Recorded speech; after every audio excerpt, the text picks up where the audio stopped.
Aujourd'hui, on décortique un concept qui change complètement la donne quand on offre un service. Mettons qu'on prend l'exemple de Sophie. Sophie, c'est une massothérapeute super compétente.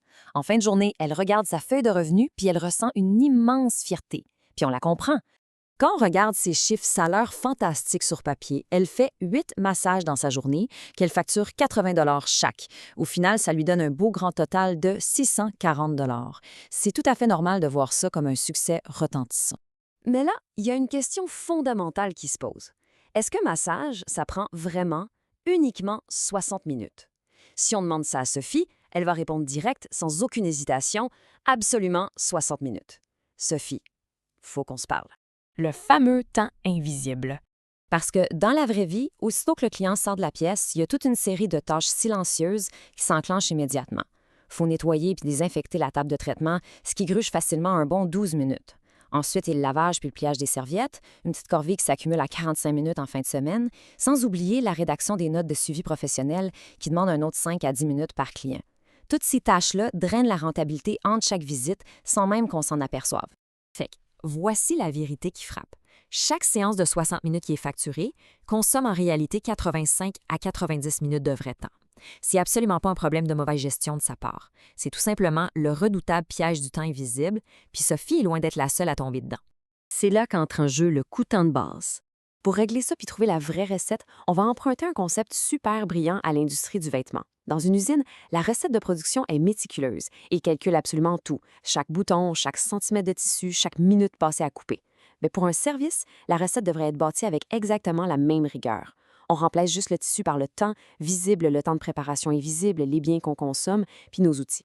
Tout ça nous amène à définir c'est quoi le fameux coût-temps. Le coût-temps, c'est ton plancher absolu. C'est le prix minimum que tu calcules en additionnant tout ton temps visible, ton temps invisible, ton matériel, puis le coût de tes outils. Si tu appaires en bas de ce point-là, tu vends littéralement à perte. Ce chiffre-là, ce n'est pas encore ton prix de vente, mais c'est la fondation sur laquelle tout le reste repose. En empilant minutieusement ces ingrédients-là pour un massage, la vérité finit par sortir. On a la prestation de 60 minutes, on rajoute le 12 minutes de nettoyage, la portion de temps allouée aux serviettes, puis le 8 minutes de notes. En additionnant le tout, on obtient notre coût de base. Un chiffre qui est un peu mystérieux au début, mais qui devient pivot pour ton modèle d'affaires. L'avant et l'après. Retrouvons notre Sophie après qu'elle ait passé une semaine à vraiment chronométrer son temps. C'est le jour et la nuit. Avant, elle assumait que le service prenait 60 minutes, puis son tarif de 80 flottait dans les airs sans aucune encre, ignorant complètement ses frais variables. Après l'exercice, elle réalise que son vrai temps, c'est 85 minutes. Ses frais variables sont enfin chiffrés, 180 est maintenant ancré dans la réalité, incluant ses produits puis sa cote de part de loyer par séance. La dure vérité, c'est que son tarif initial couvrait même pas tout ça. Mais ne panique pas. L'avantage inestimable, c'est que maintenant, elle connaît enfin son vrai plancher. Et à partir de là, elle peut construire un vrai prix. Fait que voici la règle actionnable pour cette semaine.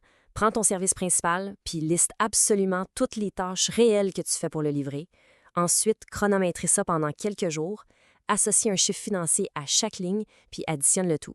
Le chiffre que tu vas obtenir, c'est ton point de départ pour établir un prix qui est honnête, autant pour toi que pour tes clients. Bref, connais ton coût.